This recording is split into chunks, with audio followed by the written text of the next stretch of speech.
thank you so much for stopping by and checking out this string of races here. We're gonna wind down the night with this match between HolySmith and the Cove. So hope you're ready to tune in for a little late night Kefka Narshe. This should be pretty fun. So we are awaiting the readies from the runners. Oh, in fact, I'm in the IRC right now. We have a countdown: 3, 2, 1, and go. They are underway.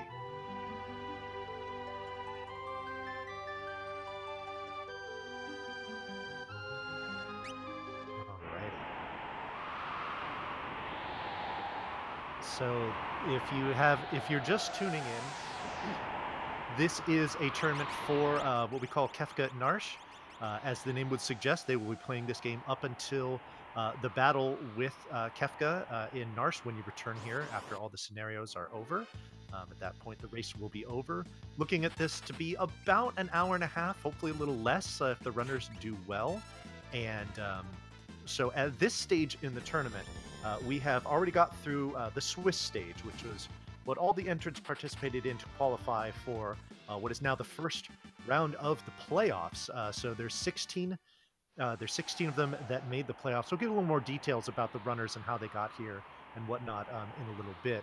But first, we want to talk about what's going on right now. There's going to be 3 battles that these runners are going to be getting into.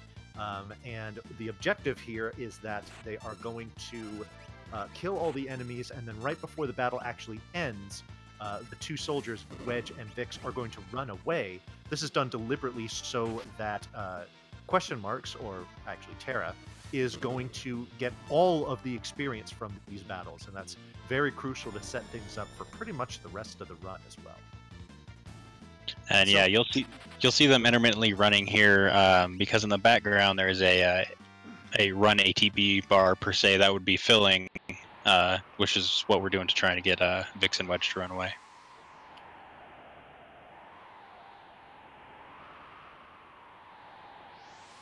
So now we're going to see a 3rd battle here. This one they have to kill the 2 Vomammoths up front first before Terra does that AoE Bioblast to get rid of everything. Reason for that is that the Vomammoths have no run flags on them, so that it would otherwise not allow you to run away. So we need to clear them out first, and then they kill them. So everything appears to be going to plan so far, which is good. Oh yeah, so far so good. Looks like everybody's gotten what they want to do. Yeah. Now, something else that you did not see, but did indeed happen beforehand, before the race started, is that, excuse me, is that they set up the proper seed to, oh, I'm sorry, not the proper, the optimal seed for them to be on here. And what that means is that this walk through the cave here and to this battle, to this battle here, there are no random encounters that they're going to get into. They're just going to go straight to this boss battle, which it looks like the Cove is going to get to about 5 seconds before HolySmith. This is going to be the first example of what are called weight tricks that you will see performed here in order to kill the boss in a very precise way. So what you're going to see is, while this attack is going on here, the tech missile that he's throwing out, he pulls up a menu with another one of the characters there. And what that does is that delays the ATB for everyone, which you would think would be neutral. However, because Terra is the most important member of this battle, you want to have her ATB relative to Welk's not be filling up. And we have the quick kill here. What can happen if you miss that? As we see HolySmith doing here, you see the Gru and the head disappearing here. Oh no, this could be bad. Tech missile hitting the shell. He's going to counter with Megavolt. Let's hope it does not rip anyone. It does not. Okay, good. So this is going to waste a little over 20 seconds, maybe even more for HolySmith here, which is going to allow the Cove to take a decisive lead, at least in the beginning. So we're just going to wait for Tech Missile to come off, hit him in the face, and now Welk is dead over on that side. So, so a little early advantage for Cove here, but definitely if you've been watching any of the other races, you see that there are definitely RNG swings that can make a big difference here. So a little bit about these two racers to kind of set this up here. Like I said, this is a 16 person tournament at this point. They are seeded 1 through 16 based on how they did in the Swiss round. Let's start with the Cove. He's the number 7 seed. He went 3-1 in the race stages. He started with a win against Buffalax, a win against Fred or F. Coughlin, who you just got finished watching the race. His third week opponent was actually HolySmith, his opponent right now. So this is a rematch. The Cove was the winner the first time around, and then in his final Swiss stage match, he lost to Lean, who was actually somebody you also watched race just before this one as well. Finished with a record of 3-1. And his race PB was 1 hour, 26 minutes, and 39 seconds. His opponent, HolySmith, is the number 10 seed. He started his Swiss stage with a win against Rivers McCown. Next week was a win against Ninnies. The third week was a loss to the Cove, his opponent here. And then week number 4 was a win against Ben Showsly, who actually also raced earlier tonight. So HolySmith finished with a record of 3-1 as well. His race PB was 1 hour, 28 minutes, and 38 seconds. So what's on the line for these two? It is a winner-go-home match. The loser will be eliminated from the tournament. The winner, however, is going to face the winner of the 2-15 match, and that is going to be Essentia, the 2 seed, and Takaze, the 15 seed. So that is what they have to look forward to should they win. So what? Oh, go ahead, Couch. All right. No, I was just going to start talking about the grind that we're going to do here with Terra. We set up that seed so we can get these encounters in the Narshe caves to get Terra to level 6. Because what we're doing here, we're increasing Terra's level for everybody else that joins further on down the line. Right. If I remember right, it's Locke gets an average of its party average +2 for level. Same with Edgar and Sabin. So by getting Terra to 6 here, we will be getting Locke at 8, and then when we get Edgar, we'll be getting him at 9, since our party average will be 7 with an 8 and 6. Right, and there's definitely a domino effect here, and it started with what we were. Oh boy, a pincer attack for the Cove here in this battle. Not only is this rare, but this is a particular time waste because what the ideal thing that we do here is. You cast an AoE fire spell on all of the enemies, and it one-shots them. However, you can't do that in a pincer. You can only do AoE in one direction or another. So he is forced to take 2 turns here, whereas HolySmith just got done with a match where he had a preemptive. So that is definitely going to cut into the Cove's lead. So yeah, so you're going to see the Cove here. He's going to get up here and he's just going to walk back and forth and back and forth and back and forth until he gets into an encounter. Oh my goodness, and it's a back attack. He's, boy, already some terrible encounter luck for the Cove. This is, again, going to allow HolySmith to cut the gap here. Yeah, the game's just making him pay for that Wilk split. Which, by the way, was gold on his splits here. So he was off to a good start, but now not so much. And I would say Holy is probably only about 15 seconds behind at this point, which is a fairly narrow gap, especially because we're so early on in the run. So so yeah, nothing is decided yet by any stretch. Oh, yeah, it's not decided till like the very end. The game can be really, really cruel, as I'm sure a few of you saw earlier today. Mm-hmm. Yes. The kind of the subtitle or the name for this tournament. This is the second Kefka Narshe tournament, by the way. It is the first one happened a couple years ago, and this one, the name of this is Wherefore Art Gao, and the reason for that is. In about an hour or so, we are going to be recruiting Gao, and hopefully we will be doing it as quickly as the game will allow us. Sometimes The game likes to say nope, and if it does, then that can definitely be decisive, as it was today in a match between Nirm and Elmegas. So we're hoping that each of them get Gao by at least by the second try at the worst.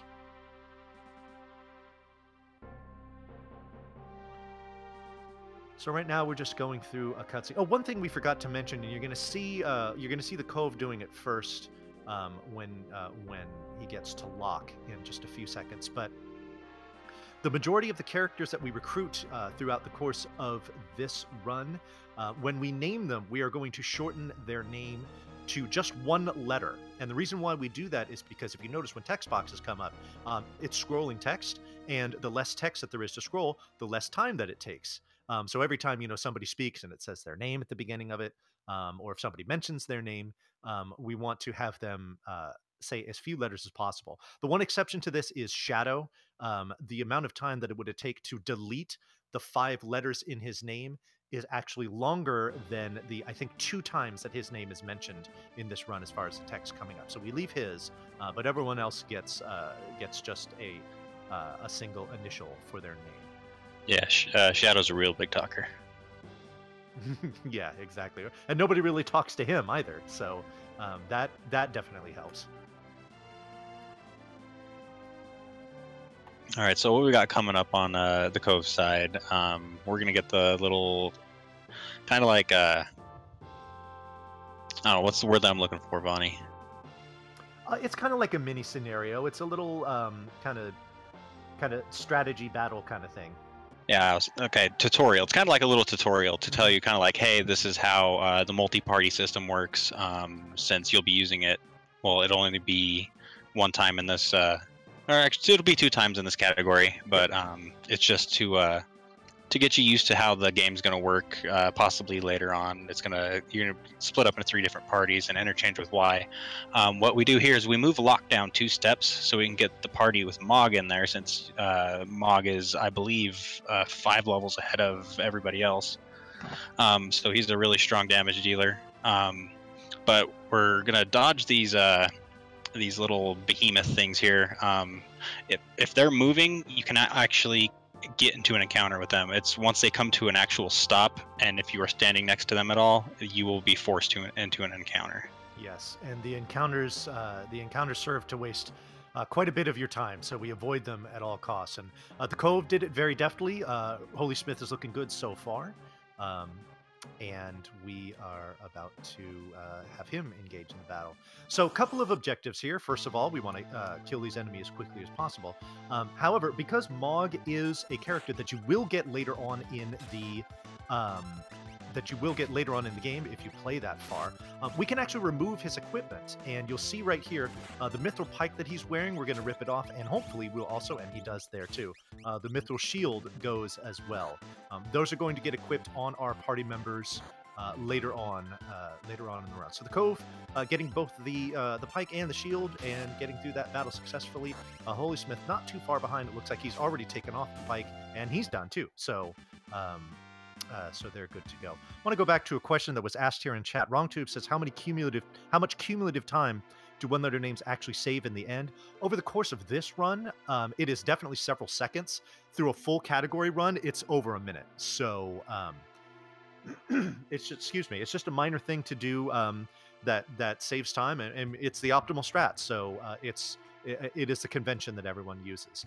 I want to say during, like, if you were to do a glitchless run, you don't shorten Mog's name and you don't shorten Gogo's name, because again, they are mentioned so seldom that the amount of time that it would take to delete those letters is actually longer than the time that would be wasted by having their full names spelled out in all of the text boxes that you would see.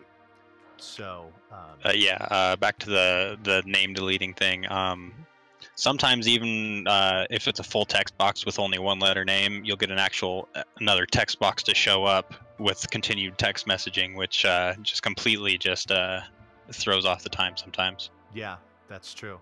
That is also true. So both of them are leaving Narshe right now. They are going to make their way down to Figaro Castle, where we will be recruiting our next party member, and that is Edgar. We'll also name another one in Sabin. But so this section of the game, we're not going to get into another battle that we'll actually fight for probably about another 7 minutes or so. A lot of this is just some walking around, some cutscenes, and that's pretty much it.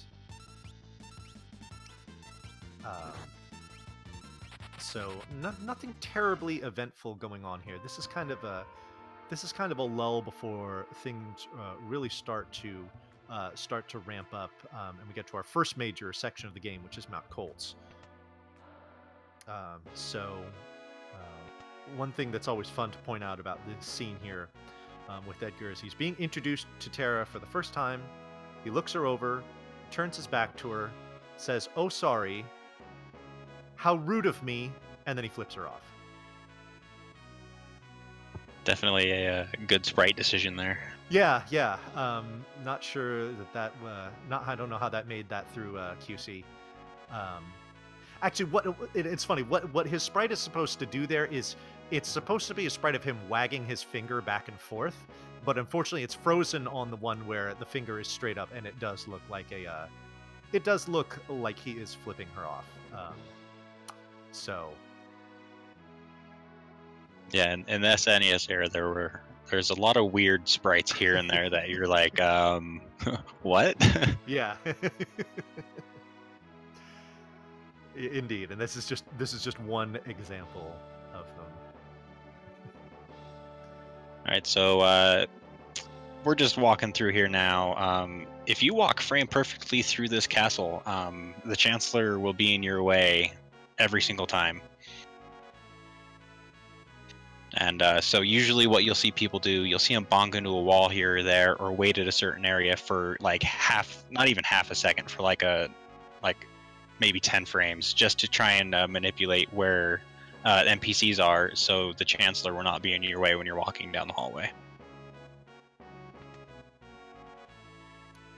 Yeah, those are, I mean, if the Chancellor does get in your way, you're looking at a time waste of, maybe 2 seconds, probably not even that. So, I mean, for this category, especially for it being so short, there are quite a bit of optimizations that we'll be doing here, and as they come up, we'll point them out as best we can. I mean, we already did with the naming thing, but just little things here and there are going to be, they add up over time, because I mean, there is a decent amount of them throughout the course of this run.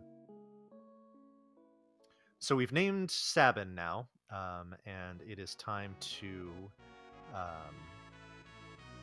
go back and talk to Edgar. And once we do that, we get introduced to everybody's favorite antagonist. That would be Kefka. I didn't know Kefka was an antagonist. I realize that's probably a matter of opinion and perspective. But certainly, I would say for the purposes of this tournament. Oh yeah, for the purposes of this tournament, for sure, yeah. So, but I mean, you never really get to hear his side of the story, right? But yeah, he's pretty evil. Couch. Yeah, no, I know. Yeah, typically committing genocide will put you into that category. Spoiler alert. Anyway. So we're going to see if we have a little optimization here. Oh, he's looking good. And yes, okay. The Cove did something very important here, which is called the staring contest. What you have to do to progress here is you need to talk to those 2 brown guards and then talk to Kefka to get them going.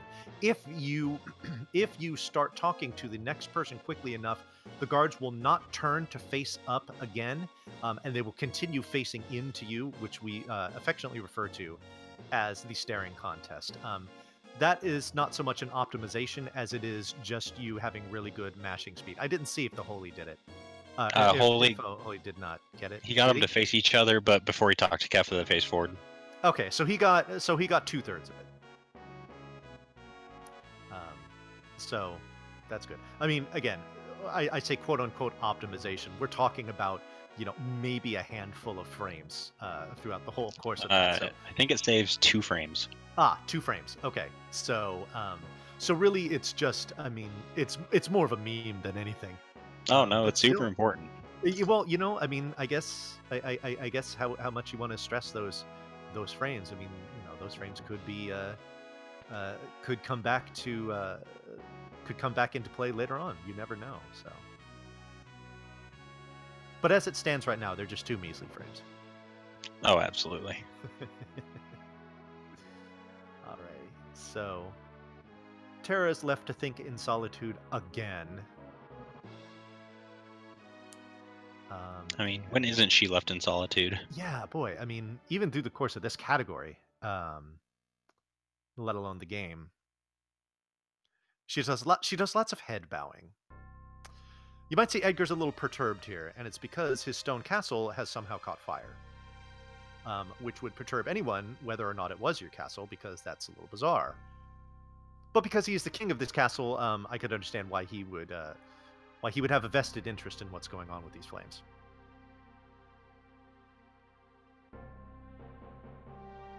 So what's happening here is Kefka thinks he's got checkmate, and Edgar says, I don't think so, bruh. And he summons his escape chocobos. He was nice enough to bring 2 extras for Locke and Terra. And off they go. And then something very interesting is going to happen to this castle here. It is going to fold in upon itself. Kind of an origami castle, huh? And then for its next Trisk, it is going to make itself disappear. This actually does have a function in the game later. The castle can sink into the sand, and then it can move to a different location. Obviously, the function of it here is just for them to escape, but it does actually play a part in transportation later in the game. All right, so here's a battle that we actually do. The Magitech armors. All we're going to do is we're going to use Edgar's tool command, which the only tool he has here and throughout the course of this run is going to be the auto crossbow. It's an AoE physical attack that's pretty strong, and we're just going to hit him twice, and then it's going to be over. You'll see that you see the cove, the mithril shield that he ripped from Mog in that cave fight. He equipped it on Terra. Makes her a little less squishy for the Mount Colt section. Some people opt to put it on her there. Others like to save it for Sabin when you optimize them in the Imperial camp. It's just a matter of preference. Alrighty, so HolySmith through the Magitech armors. I would say at this point that they're about 25 seconds apart. About Yeah, 25 seconds roughly. Yeah, so still plenty of time. I mean, this run isn't even a third of the. It's probably about a quarter of the way over, actually. So so still plenty of action to come up here. Yeah, the next major point of RNG is really going to be Mount Colt. Certainly. You have the Trilliums that can Bane touch you, a million billion times. Then you have if you misstep once or twice, you can get a nice pincer attack by some birds. Yeah. But right now we're heading through the Narshe caves. We're heading to or not the Narshe caves, the Figaro caves. Yeah, South Figaro caves. Yeah. So we're headed to South Figaro because we're trying to get her to go see this mythical Bannon everybody talks about. Right. In this cave, there should be 3 encounters that you get into. We are going to fight and win all of these encounters, and basically all we're going to do is just the auto crossbow. 98% of the time, it's going to take out everything. We do queue up an attack with Locke just in case one of those things has an extra hit point or 2, and it'll take that out. The reason why we're doing this is because we need to get all 3 of these characters here to very particular experience levels, and this is just an easy and safe way to get a little extra experience for them. Oh god, another back attack for the Cove. He's had quite a few of these already. He hasn't even to Colts yet. There could be a decent chance for Holy to close this gap a little more. Another reason we queue up the attacks or defend is because we want those text boxes to be closed, because we save a little bit of time in winning fights with having no command boxes actually open. Correct. And to follow up on that, these are only for battles where you're fighting them to completion. If they're ones that you're running from, it doesn't make a difference. Absolutely. Yeah. So, alrighty. So the cove first through the cave. Let's see here. You're going to see him walking. He's going to go down, little over, and down. So what he was doing there was he was intentionally stepping on certain tiles where it does not advance the threat counter for bringing up for bringing in more extra battles. Or for more, random encounters, so to speak, because we want to route this in a very particular way, such that we know exactly where and what encounters we're going to get. So the Cove did it to success. So he knows pretty much where he's going to be getting these encounters. However, Mount Colts, there is quite a bit of walking that we do here, so he can still get thrown off.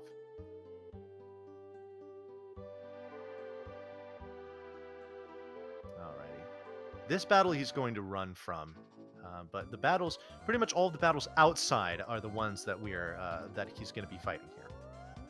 Yeah, we'll be fighting what's called a few 4-packs. A 4-pack is basically just an enemy formation with 4 monsters in it, just for the experience, and then a few of the Trillium fights on the way down the called snail shell, pretty much.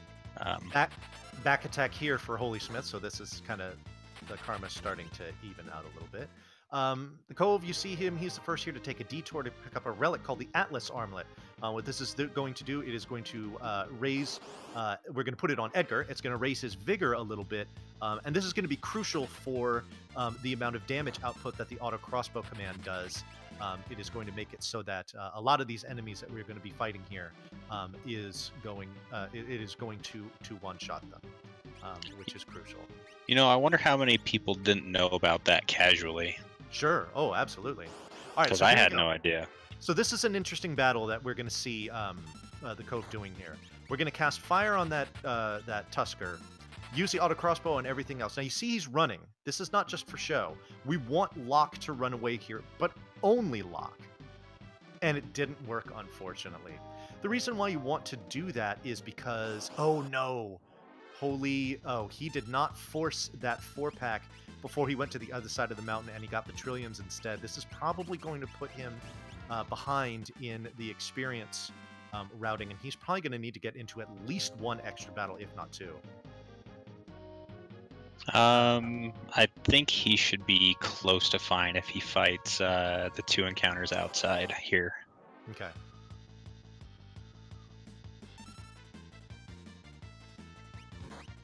Because if I remember right, there should be 2 4-packs. Yeah. So let's see. Oh, okay. No. Okay. So now what the Cove is using this battle for is you see. Oh, well, let's see if he can do both at once.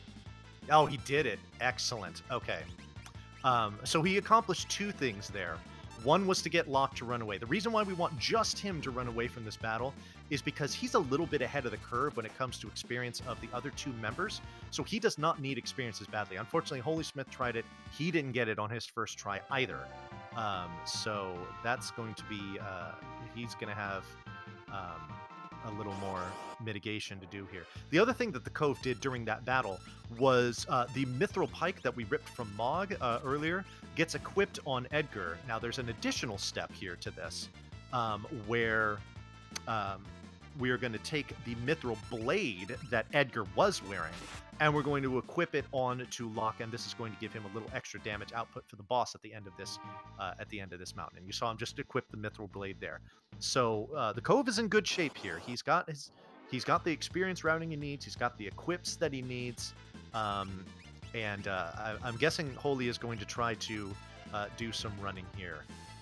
You have to do this in a very particular order, because if your ATB is full and your run meter gets to... Oh, no, he didn't get it that time either. Yeah, so he's definitely going to have to take some extra encounters here, whereas the Cove will not. So you do the fire command with Terra. If things go well, Then immediately after, you do the auto crossbow command with Edgar. Once they do those two things, Edgar and Terra's ATBs will not be full. Locke's will be, and he will run away, whereas the others essentially won't get the opportunity to.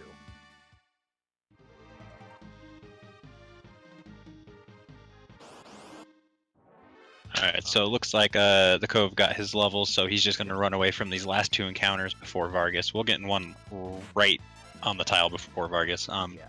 So he's going to run, and then he's going to make sure Terra's healed up for the Vargas fight, because you kind of need that fire damage output there. Oh, well, he's got to go into his menu now anyway, because you see what's called Bane Touch. That's going to poison Terra. So we're going to need to cure that with her Antidote spell. And then he's going to cast Cure on her, and he's good to go. Now, the levels in particular that we needed. We need Edgar at level 10, Locke at level 9, Terra at level 8. The reason for that is Sabin is about to join us right after this battle. Your average party level is 9. Oh, another back attack for Holy. Sabin is going to join at level 11, and that is extremely crucial because at level 11, Sabin has a blitz called Aurabolt, which, oh no, I'm sorry. He has a blitz called Suplex, which is going to be very crucial for some things later on in this run. So we've got to have that. So here we are in the Vargas battle. The Cove cleared out the two bears in front. You actually need to do that before you can do any damage to Vargas. So usually what you want to do is you want to cast fire on one of the bears, auto crossbow the two of them, which will kill the first one, fire the second one, which will kill that one, and then you can just, and then you basically just hold A for the rest of this fight. You need to do 720 damage to Vargas for him to trigger his dialogue and get to the next part of this battle, which the Cove should be doing here shortly. This auto crossbow should do it, and it will. HolySmith still working on these bears here.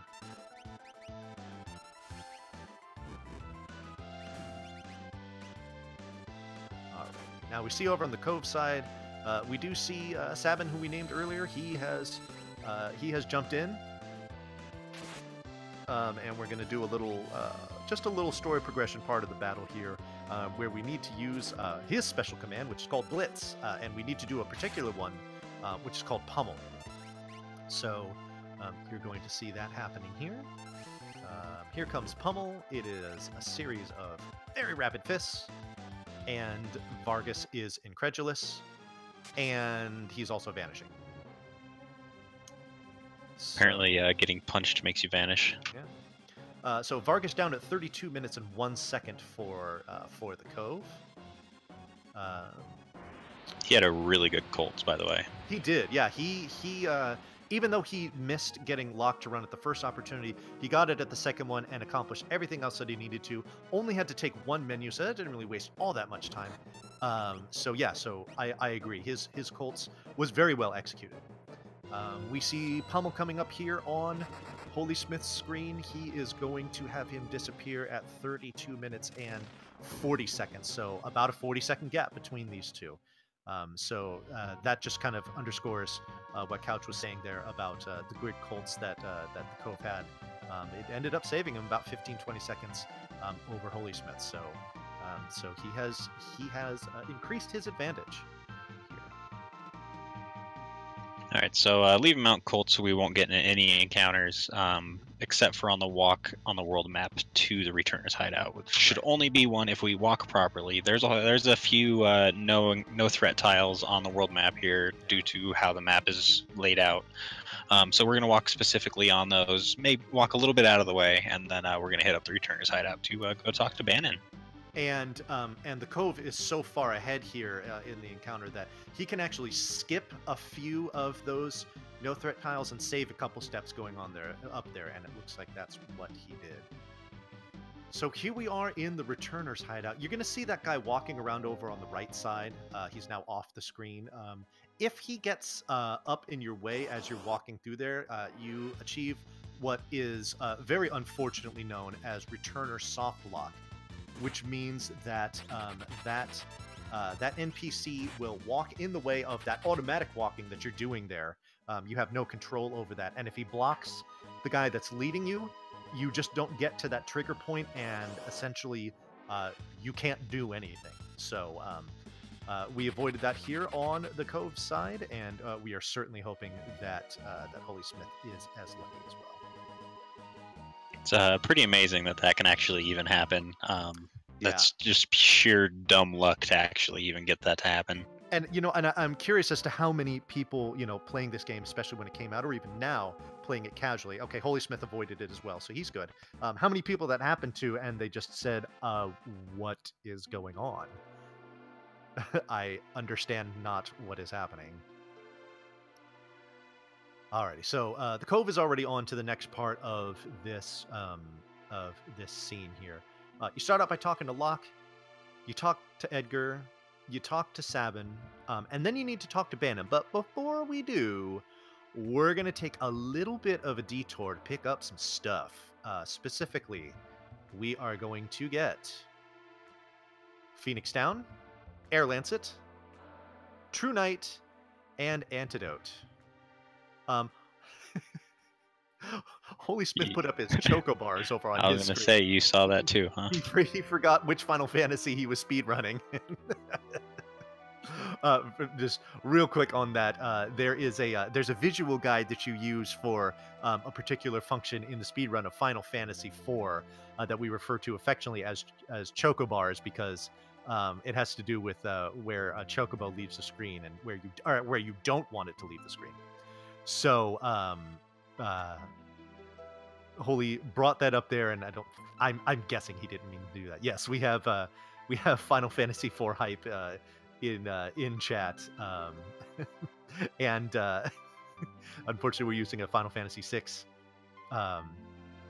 emote for that hype, but it works all the same. You've never called them that? Oh, really? Well, then hop aboard the train, Natara. Come on. And we say no to Bannon 3 times. Like, I don't really want to help you, dude, but we end up helping him anyways. Right. I'm not sure how exactly that works out, but just say no to Bannon, all right? Right. And then by doing so, saying no to Bannon will net you the Genji Glove, which is quite powerful, especially early on in the game. Instead of the Gauntlet, if you just say, yeah, I'll help you out, bud. Sure, why not? The Genji Glove allowing you to hold 2 weapons in one hand each, and the Gauntlet, which will allow you to not dual wield, hold a single weapon with 2 hands to make it, in theory, stronger. Right. So, okay, the Cove is doing something actually very important here as far as manipulation goes. You're going to see he reset the game. This is completely intentional, all right? He did a little bit of menuing there, namely putting the Genji Glove on Edgar. And then you see he reset again. So we talked in the beginning about the particular seed that we wanted to be on. Well, we want to shift that seed forward by a certain increment so that this next part of the game helps us avoid some random encounters. So he's about to get on this raft here and go down the Leet River. You can see him getting into 2 encounters. You always get those no matter what siege you're on. However, beyond those 2 encounters, you can get as many as 7 encounters after that, or you can get as few as 0. And by doing what the Cove did, and we'll see HolySmith do it in just a second here, it manipulates it so that we get those 0 encounters. If you watch the raft movement, every time it has a little hiccup is a place where you can get an encounter, but you just don't happen to on this with this manipulation. Ooh, boy, those pterodons really wanted to rip the Cove. They are just wailing away at Bannon. Oh, Bannon, run away. Bannon, run. 53 Bannon, run. is Bannon, plenty. run. Okay, good. Alrighty. So this battle here, again, is also done deliberately. You see, we toss 2 auto crossbows at the pterodons. However, before we defeat them, we have everybody but Edgar run away. What this will do is this will give Edgar enough experience to boost up to level 11, and this is going to give him a noticeable increase in his damage output, his physical damage output. And that for this category, that fight is completely optional. It is not required. It is just a little bit safer in some of the fights. as that damage output for Edgar is increased by a fair amount. Yeah. Alrighty. So we're going to see a real quick menu here. He is going to put Edgar in the front row, and he's going to do a little safety curing and a safety save. Can't say I blame him. Very smart. Might as well. I mean, the raft dumps you literally on top of that save point. You need to take 0 steps to get to it. So now he is saving because he is about to get into what is a very tricky boss fight here against Ultros. If this battle is done in a particular way, it is essentially scripted. So let's see how the Cove does this here. He's going to probably try to do a very particular manipulation here, and we will and I will mention that if it comes up.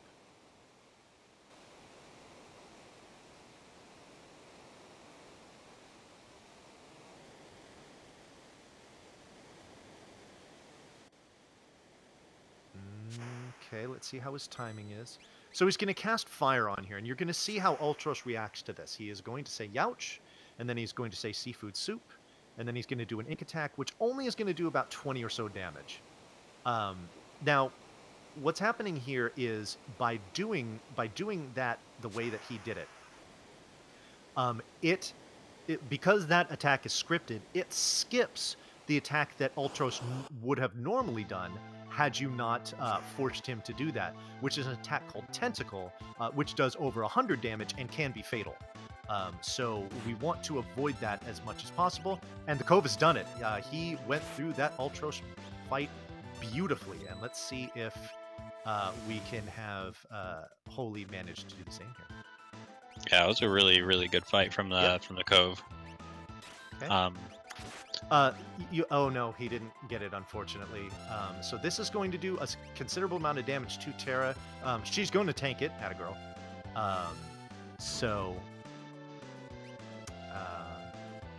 You see he's doing some weight tricking here.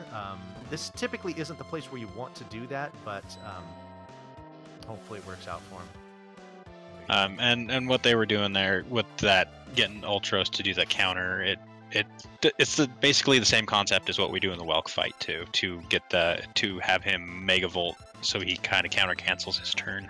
Exactly. Alrighty, let's see here. Oh no, he gets another scripted one. So this is going to hit Sabin. He's going to tank that as well. Now the third attack, though, is an AoE Tentacles. That can one-shot Bannon, and if Bannon goes down, then it's game over. So you definitely want to avoid that. That's why I was kind of clenching when I saw how much damage Bannon was taking from those Pterodons on the Cove side, but he was fine. Yeah, that's a very scary thing to see.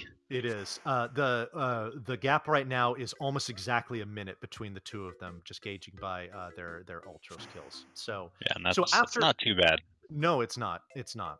After Ultros, the game now splits into 3 scenarios, and you can do them in any order. But for the speed run here, we always want to do Sabin's scenario first, and to kind of skip to the very end of the scenario. You get a shop where you can buy items called smoke bombs. What those do when they're used in battle is any battle from which you can escape, essentially where there aren't any no run flags.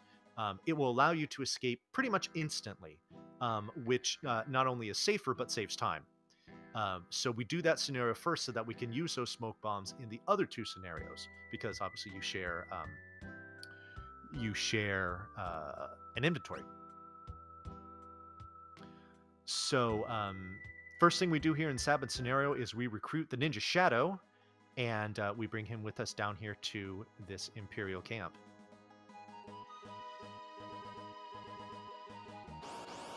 And the Imperial camp's just a whole bunch of you mashing A, pretty much, just to mash through text boxes. Nothing really exciting. You get a couple battles here and there, but nothing really major. Yeah. So yeah, it is pretty cutscene intensive, especially in the beginning, and then after we do what we do here with Cyan,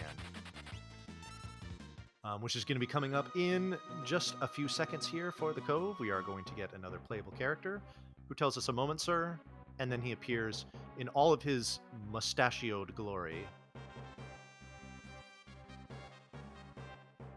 My favorite of the guards has to be the guard on the left, just walking into the wall continuously. It's just like, what are you thinking, dude? Come on. The other guys are at least trying to climb the wall. He is Final Fantasy VI version of Left Shark. Left Shark is the best shark, though. Left Shark, you the real MVP. Alrighty, so real quick menu here that we're going to do on the Cove side. Equip sprint shoes, and you can see that he changed his battle speed down to 1. Now, what this is going to do is it is going to make the enemies, it's going to make their ATB advance as quickly as possible. Now, the reason why we want to do this is the sword tech that the Cove is using is called Retort.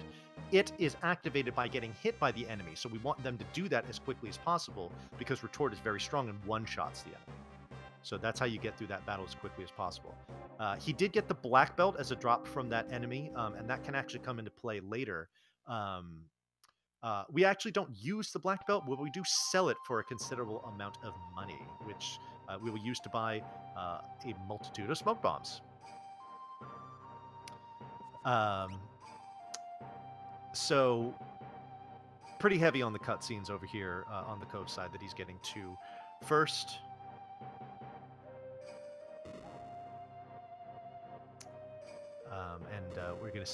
We're gonna see Holy do this encounter really quick. But first, a quick menu.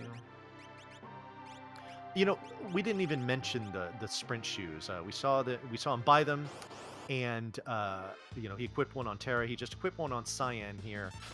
He bought. We'll equip a third set of them on. Oh no, he didn't wait long enough on the sword tech, so he did dispatch instead, which is a little unfortunate. Not a huge deal. He'll just do another dispatch and it will kill this enemy. This probably wastes, I would say, about 8 to 10 seconds. Doing dispatch can actually be really scary because if he does axe every single time and he death counters with an axe, you can die. Yes, yeah, which happened there, and you see him drop down to 19 hit points. That is much less than you would normally have at the end of that battle. So, very fortunate because if Cyan goes down, it is game over. Very fortunate that he avoided that. So we've got a confrontation with Kefka here. However, this is not the last time we are going to confront him here. Basically, we're just going to slap Kefka. He's going to accuse us of confusing him with a waiter, and then he's going to run away like a coward. Remember that theme, folks. So here we go. We do it again. We just whack him. He says youch. We say wait. He says nope. And we chase him again.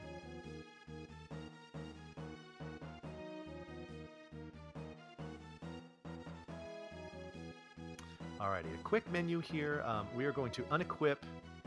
We're going to unequip Shadow, and we're going to optimum Sabin. The reason why we do this is because Shadow has his armor is ninja gear, and what is special about that is it increases your speed, so it makes your ATB bar fill faster. Luckily, Sabin can also wear this ninja gear, so we rip it from Shadow, put it on Sabin because we're using him much more extensively, and we want the extra speed for him. That air lance that we picked up in the Returner's hideout, you see it right there. We just throw it at that guard's face, and he's done.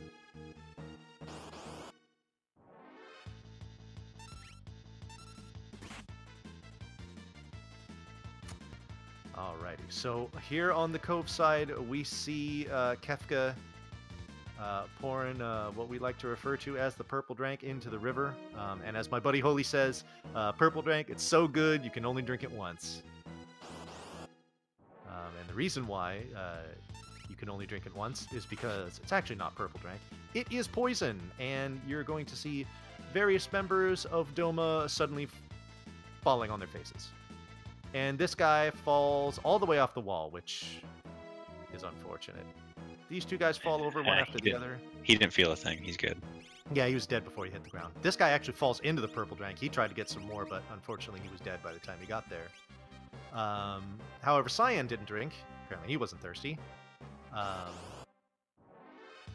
What I want to know is how bad is the quality of water that if it's purple, you still drink it anyways? Right. That's a great question. It just kind of baffles me. Yeah. And unfortunately, the king of Doma has drank the water as well, and he is going to hack, gasp, and wheeze his way to a very dramatic death. And Cyan is very sad about this. But unfortunately for him, the worst is yet to come. Wait, what's the worst? The king dying isn't the worst? Shh, shh. You'll see, Couch. Oh man, this is all new territory to me. Exactly. So he comes in here into his bedroom, and he says, "Hi, family." Oh no. Oh no. Oh no, no, no. Wife is out for the count. And so is his child. This does not please him very much. And it's at this point where we see Cyan channel his inner Inigo Montoya, where he says, "I am Cyan of Doma. You kill my family. Prepare to die." And so he goes to the Imperial camp and he goes to fight a bunch of guards. And we help these guards die by joining his party, sort of. You can't control Cyan here. You really just want him to just do normal attacks because they all get one-shotted. If he does a dispatch, then that just wastes time. So there we go. We're just gonna. Go ahead. I would say, can I just point out, in Cyan's family's room, there was only 2 beds and 2 chairs, but it's a family of 3. What are you getting at, Couch? Oh, I don't know. I'm just saying. It seems kind of unfair to the child, don't you think? Are you criticizing his feng shui or what? Maybe I am. All right, so the Cove is about to do the 3rd battle here, and he is going to do a little bit of safety healing. I think that's a good idea. This one is going to be a little trickier than the first 2. Because we have the cadet in the back, it's got a considerable amount of hit points. We kind of need to... Oh, okay, he attacked with Sabin first. Usually what you want to do there is attack with Shadow, so he one-shots one of the guards. You wait to see what Cyan does, and then you choose Sabin's command based on that if you want to do this as quickly as possible. Fight isn't particularly dangerous, but again, one of those minor optimizations that I was talking about, which can save you anywhere from a couple to, maybe about 8 or 10 seconds. So, but nevertheless, he is through, and now we get into these Magitech armors that, like the ones that you saw in the very beginning, that Vix, Wedge, and question marks were writing in. We get to do these again. So there's a very subtle meme that we can do here, and let's see if the Cove is on the level to do them. And I will point that out once we get to them. There's 3 battles we're going to be getting into here, with some things on the way out. And let's see how he does this. So all these enemies are going to be one-shot by the attacks that we do here. So we're going to do... well, tough to see if he's going to do it yet. He is taking advantage of the battle animation there to do a little item rearranging. That is very smart. You have a few opportunities to do this. This is one of them. So really, it's just preference as to when and where you do it. Okay. Oh, God, another back attack. He's been rather unlucky with these. This not really liking him this round. So the meme here is you notice that when he pulls up those menus to do the attack, you have 3 different beams to choose from. There's Fire Beam, Ice Beam, and Bolt Beam. All of them are going to one-shot the enemies. It doesn't actually matter which ones you pick. However, if you're really big on your memes, then you will choose one of each. We refer to this collectively and affectionately as Rainbow Beam, and it delights the crowd. And that's basically it. Yeah, pretty colors. That's pretty. It's always a crowd pleaser. A crowd pleaser indeed. We've got another potential crowd pleaser coming up in about, I want to say 7 or 8 minutes here, and we'll see if these are men of the people here that we have racing today. So for inventory management, all we want at the top really is just your Phoenix Downs and your potions, so you can heal when you need to, and the Phoenix Downs for some other occasions coming up really soon. Other than that, some people have everything down at the bottom. Some people just kind of leave stuff where it's at. Mostly it's just some people have like the black belt at the top so they can sell that. Some people don't even sell it. It all just depends. Yeah. And we got a preemptive finally on the Cove's end. Little balancing out here for the Cove. So he is the first to get into the Phantom Forest here. This particular section is pretty brief.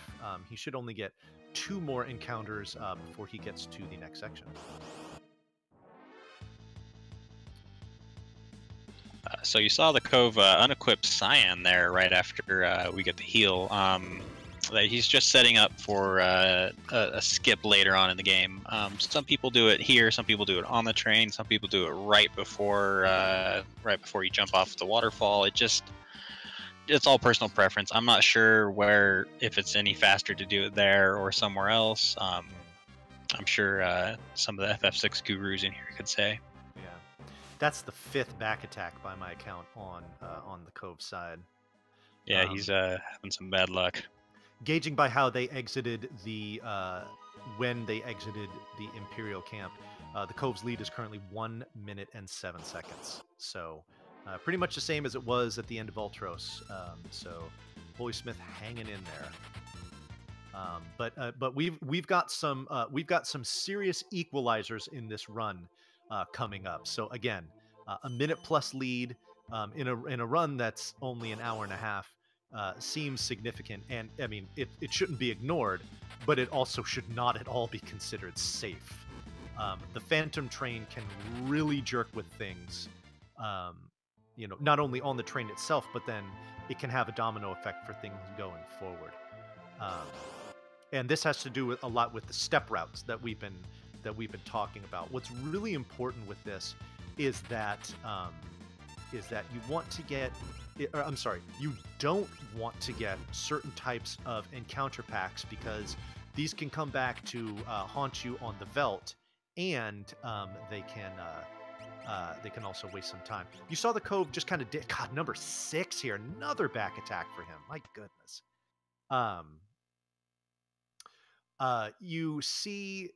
You saw him kind of dancing back and forth there to force this encounter. Reason being is that he didn't want to get the encounter he would have gotten, outside the train, because that would be very unfavorable for what's coming up at the Veldt. So gets this force encounter here with the 3 ghosts. However, they do not have a no run flag on them, so we just run away. Well, most of us run away. Cyan just sits there and takes a bunch of damage and wastes time. After forcing that encounter in the second car, you don't have to walk perfectly. You have 1 extra step of leeway, which is almost impossible to take on the train or anywhere else. So basically, you have to walk perfectly. Otherwise, you'll get encounters that you do not want or like on the Veldt or anywhere in between. This is true. Alrighty. Holy is going to... Wow, he only had 2 steps to spare there for that. It's a good thing he didn't do too much dancing around those ghosts, otherwise he would have been behind. Alrighty, the Cove, moving on to the next couple sections of the train here. And from here on out, yeah, just like Couch said, he has got to be 100% precise, otherwise he is going to get into a battle that can waste close to a minute of time. So let's see how deftly he navigates this part of the train. We got the awesome multi-function switch here. Somehow it disconnects train cars and opens sealed walls. Magic, Couch. Magic. Magic? Magic? Indeed. Alrighty. So one of the downfalls of having, I mean, it's not really a downfall since he's already unequipped, but if you have Cyan die here and he's not unequipped, you do not get a chance to unequip him. later It's on. not a run killer, just pretty. Yeah, it does lengthen the boss battle after next.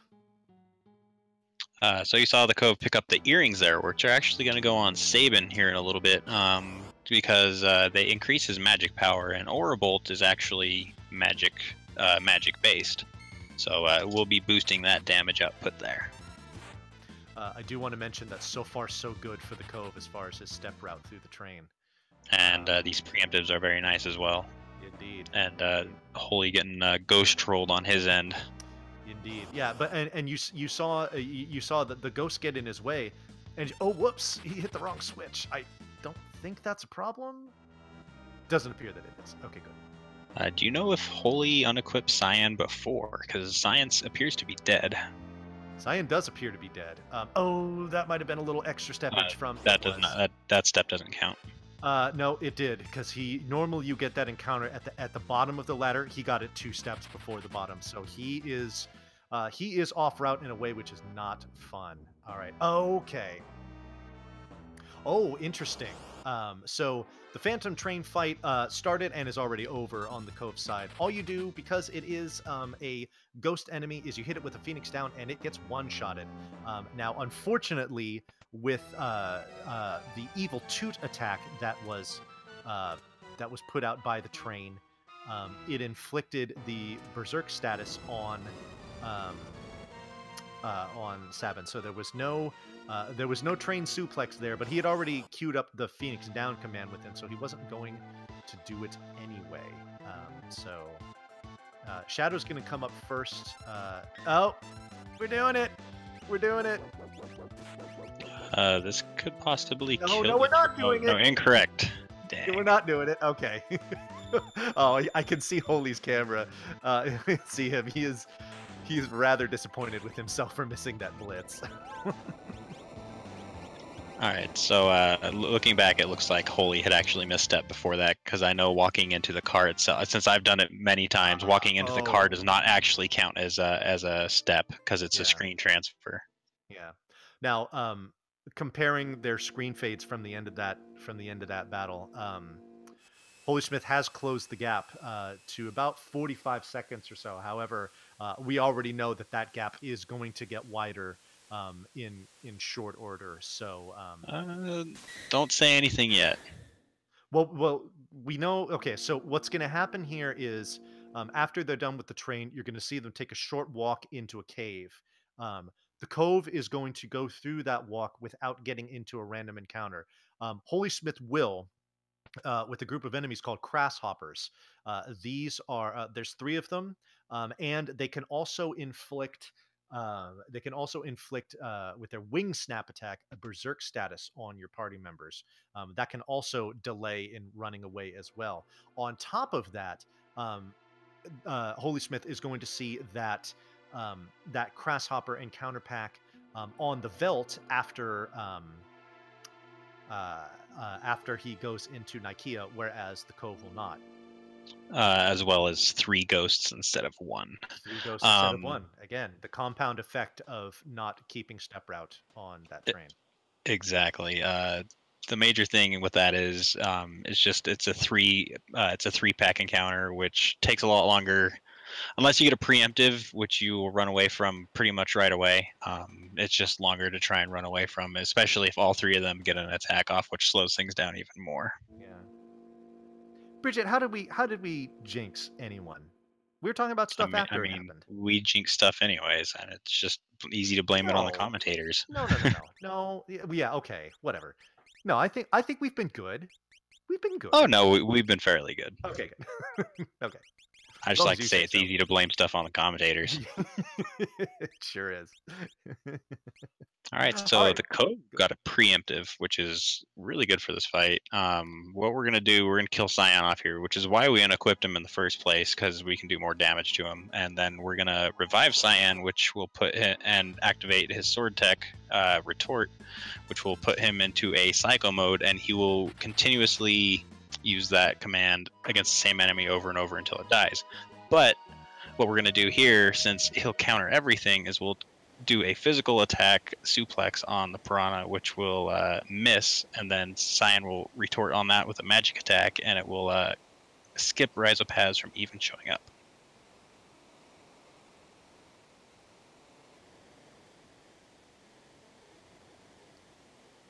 And we're just waiting for the sword tech here. Let's do the second one. Does the blitz successfully? Suplex will miss. Cyan will retort despite not being hit there, and battle's over. Not only does that save a considerable amount of time, but at this point, if you do fight the boss, it is extremely easy for him to wipe your party. So there's plenty of incentive for us to do this. Now you see here on HolySmith's side, he has Cyan in a critical HP state. Well, now he's dead. The True Knight relic, which we equipped on Sabin during the very end of the train scenario, what that will do is it will take all physical attacks from any of your fellow party members who are in critical status, including if Cyan were to try to hit himself. Sabin is such a hero that he will save his friends from themselves. So it looks like Holy has successfully executed the glitch here as well, and he is through the Rhizopaz skip. The Cove has already met and named Gao, and now is going to traverse the Veldt in order to get to Nikeah, where he is going to buy a very important item known as dried meat, which I suppose is just beef jerky. And you're going to see how important you're going to see how important this is in just a minute here. Hopefully, just a minute. And this is a scripted pincer, by the way, since we are on a step route. We will get this pincer every time. Unless somebody can route it out, there's no getting around it.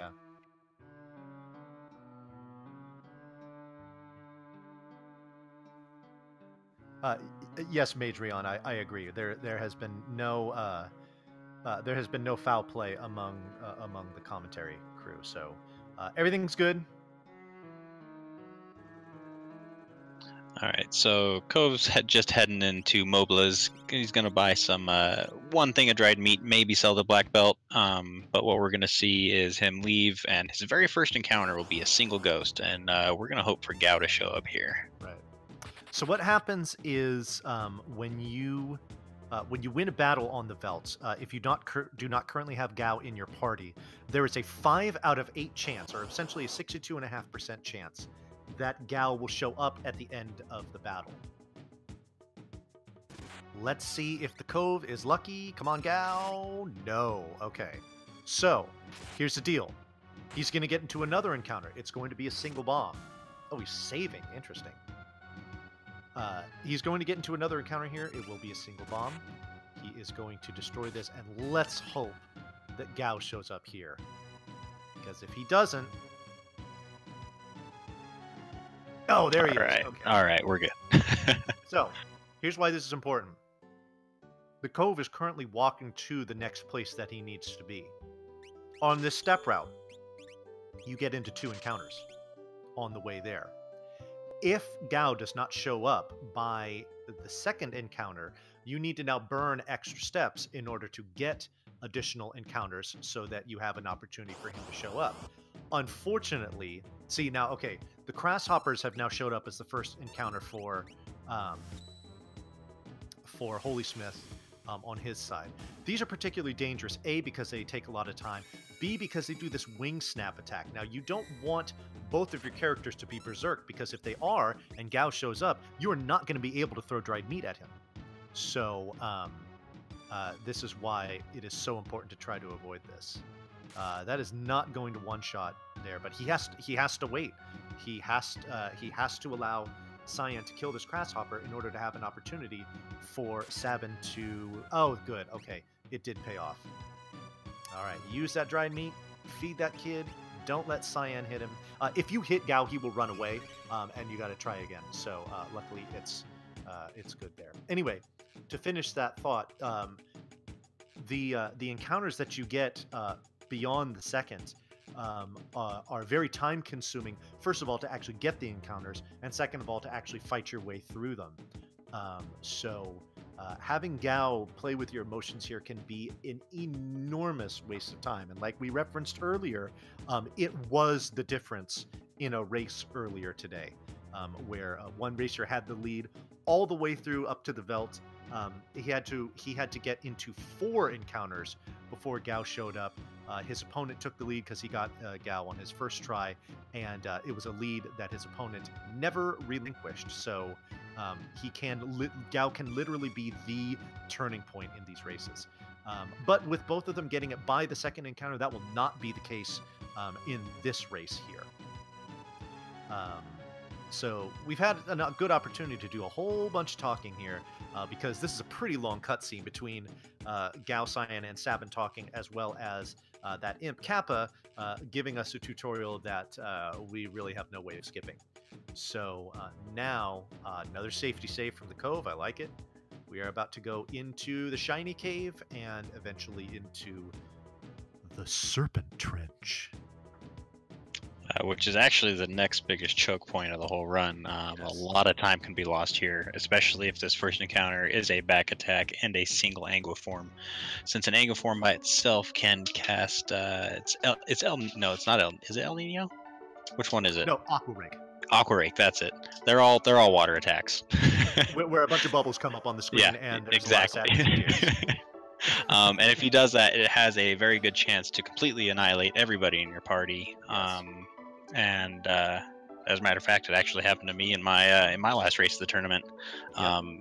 If you don't safety save, that is a pretty much a rip run. Yeah. While we've got a little cutscene time here, I'm just gonna toss this into chat. Just a reminder for you folks: be sure to give these runners a follow. Oh, is it? Yeah, there we go.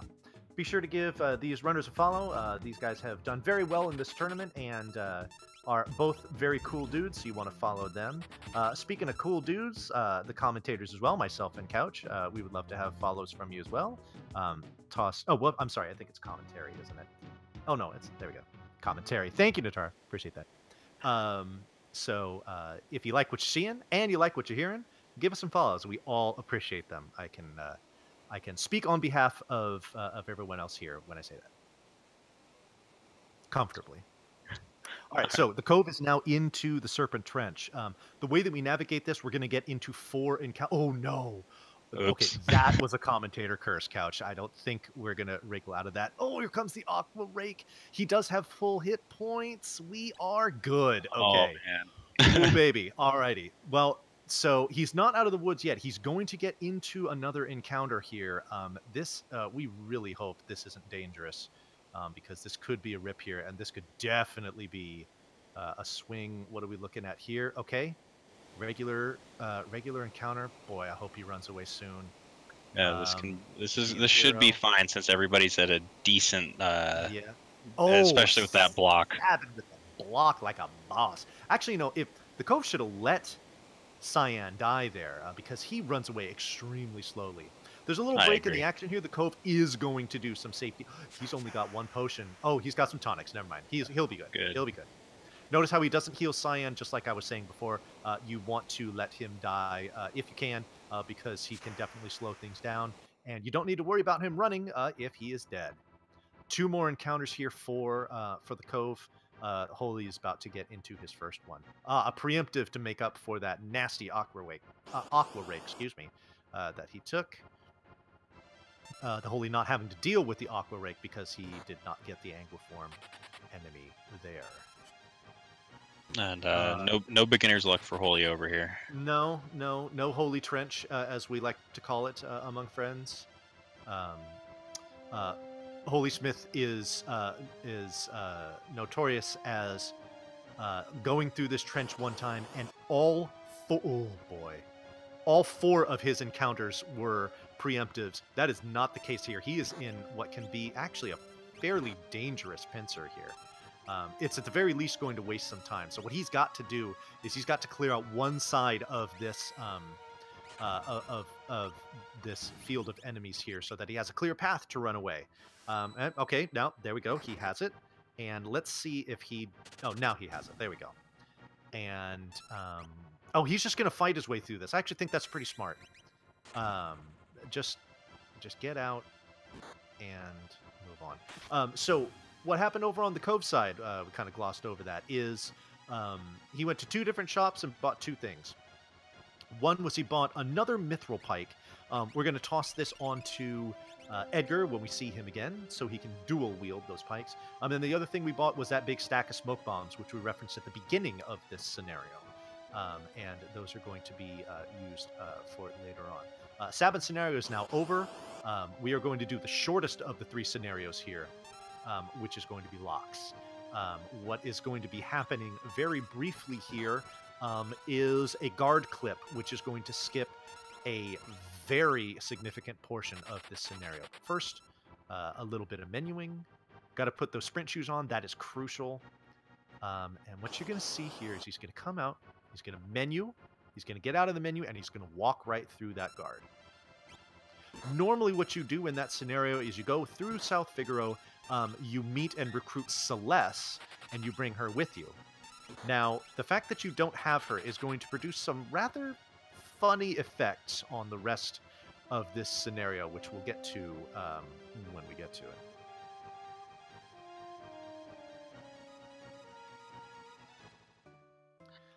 But for now, we're just going to have Locke make his way through this cave here. Oh my god, another back attack, jeez. That's 8 by my count, which is a lot. With the lock clip, the guard clip, you don't actually need sprint shoes to do it. All you have to do is wait for the guard to walk back up, and then walk back down, and then enter the menu at the right time. So if you ever happen to be running this and find yourself there without sprint shoes, just know that you still can do that clip without the sprint shoes. It's just a lot easier with them. Well, and it's also a lot shorter. Oh, for sure. So, the Cove taking a detour here to pick up an item called the Thunder Rod. This is going to be very important in just really about 45 seconds or so. Alrighty, so one more screen for the Cove here before he's going to get into a quote-unquote boss encounter. So it's actually a very daunting boss casually, because you don't have a lot of damage per second, especially if you have this Celeste person that I've never heard of. Right. So what we're going to do here is we're going to learn about Celeste's runic command, right? But there's no Celeste. But somebody's talking to us. This is strange. So instead of using this silly runic stuff, we're just going to throw the Thunder Rod at him. It's going to do 1,448 damage, and Tunnel Armor's done. Just like that.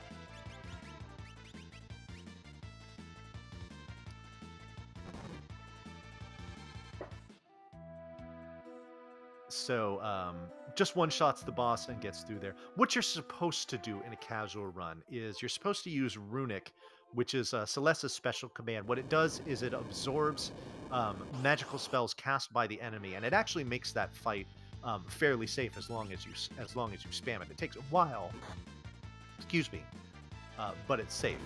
Obviously, we don't have that. But what the Thunder Rod does is when you use it as an item in battle, the Thunder Rod is supposed to be a melee weapon that certain characters can use. But when you use it in battle, you break it, and it casts the level 2 spell of the element that it has. But what's unique about it is the fact that it will always cast damage at the pinnacle of whatever your roll would be with your current magic power, and it ignores the enemy's magical defense, which is why I said it's going to do 1,448 damage, because it always does in that scenario, which is certainly more than enough to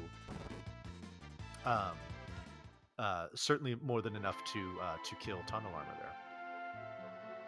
there. You may have seen HolySmith get poisoned there. We pick up the antidote just for that reason in the Return to Hideout. So if Locke ever does get poisoned in this scenario, that we can just heal that right away instead of actually risking death with a poison tick going down every step. not only that, but it's extremely irritating to walk through this cave because when you walk, when any of your characters have poison, every time you take a step, the screen blurs significantly. And when you have sprint shoes on, it's basically like you're walking after about like 14 tequila shots. So you definitely want to avoid that as much as you can. So over on the cove side, we're walking back through the Narshe cave. A little bit of a different path than we took coming out of it before. Some overlap though. We're going to keep using those smoke bombs liberally, and if he hasn't already done it, I might have missed it. But during one of these battles, he is going to equip that second mithril pike, the one that he bought in Nikea. He's going to equip that onto Edgar, so that way he doesn't have to waste time going into a menu to do it. He can do it during a smoke bomb animation. Oh, Mr. Bing, I wouldn't. I'm just, He's what theorizing. other people have told me. Gabo. So, we didn't mention this on the Cove side, but HolySmith is now making his way through the backside of the Leet River. You always get that first encounter there that he got, but there's a potential to get 2 more. And unfortunately, there's no real way to manipulate that. It's all frame-based NPC movement. You could only really do that reliably with a task, which neither of these guys are. The Cove got all 3 battles, and okay, HolySmith skipped the last one, so he only got 2. So that's a little bit of an advantage there. You can actually also manipulate those by saving and resetting, but that's a waste of time compared to just getting in the encounters. There you go.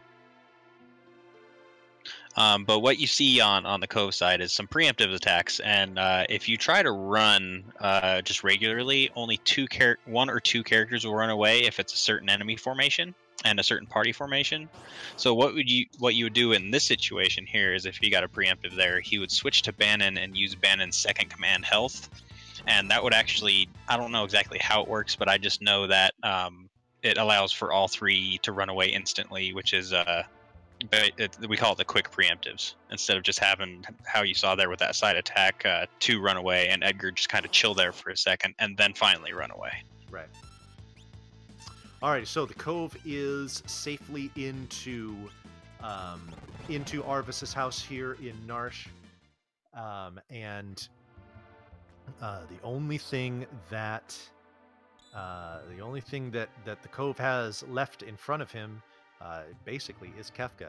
We gloss over it on the Cove side. What HolySmith is about to do here is what's supposed to be a little bit of a puzzle where you're supposed to follow that glimmering light on the path that it was on. It's supposed to be a little puzzle. We're going to do that for about half of it, and then real quick here, we're just going to step, and what would normally happen there is those 8 things swirling around. You need to press A when that orange twinkle is right in front of you. If you don't, you get into an encounter and you get booted back to the bottom of the room. But what we do is we can buffer it in a way such that we know exactly when to press and hold A, so that we can hit that orange glimmer and we can just basically walk right through without having to walk through the second half of that puzzle and wasting more time. So both of them executed it perfectly. And Holy will probably have about 2 or 3 more encounters before he is out of here as well. 1 encounter after this one. Okay, so just 2 more. Cool.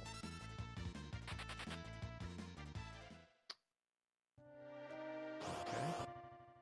Actually, he's pretty far behind, so he might get in another one, actually. Yeah.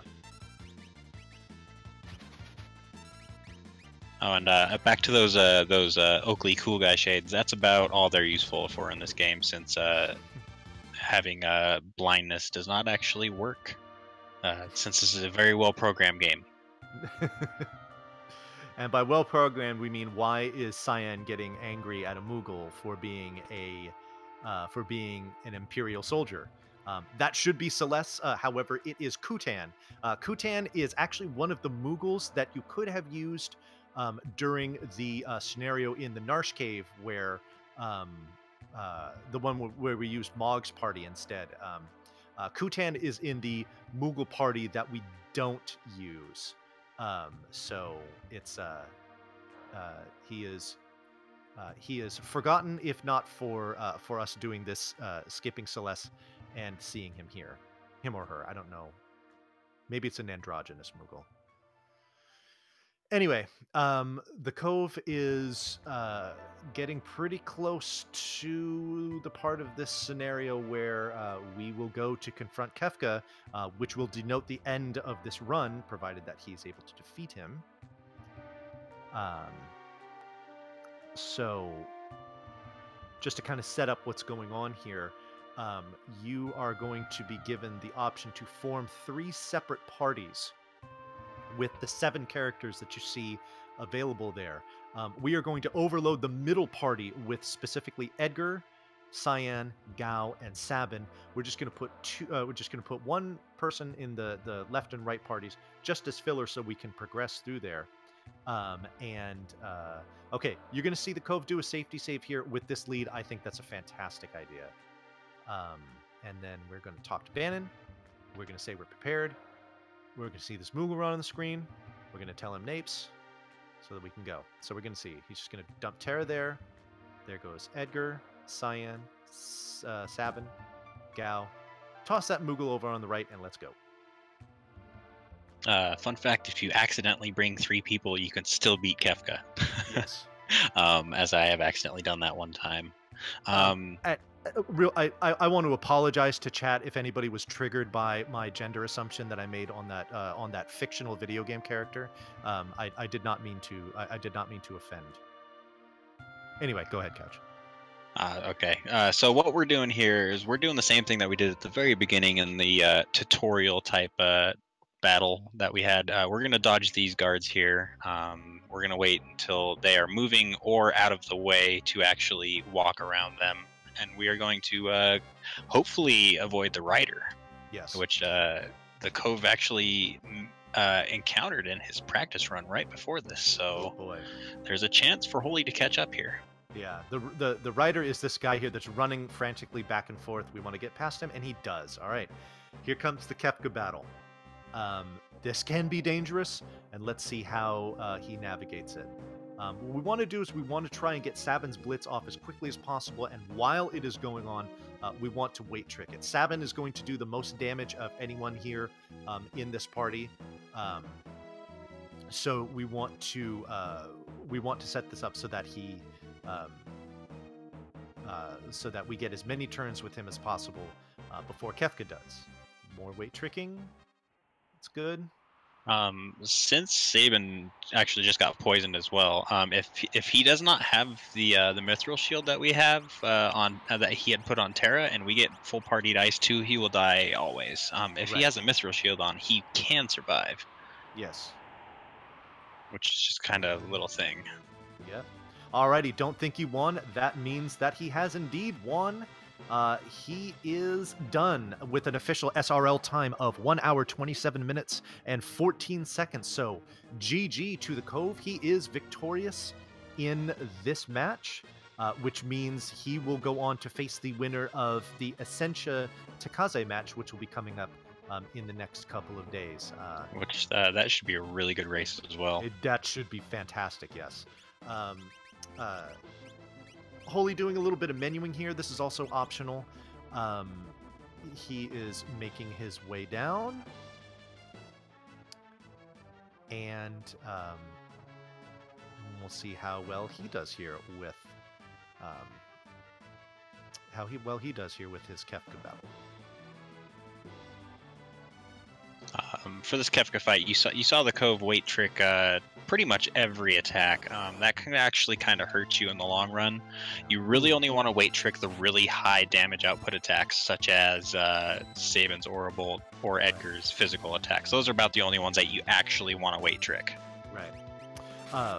HolySmith got some very fortunate ATB there, where Sabin's was the first to fill up. He was able to crack off that blitz. Gal came up next. When you enter his rage menu, you can wait trick there as well. So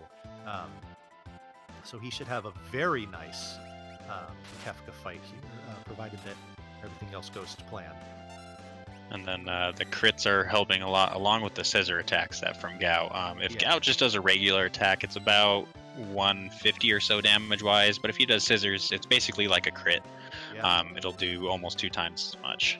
There we go. And HolySmith is through, and he is done with an official SRL time of 1 hour and 29 minutes flat. So, GG to HolySmith for having a good run. Unfortunately, this does mean that he is eliminated from the tournament. So, a good GG showing both from him. runners. Yeah, absolutely, absolutely. These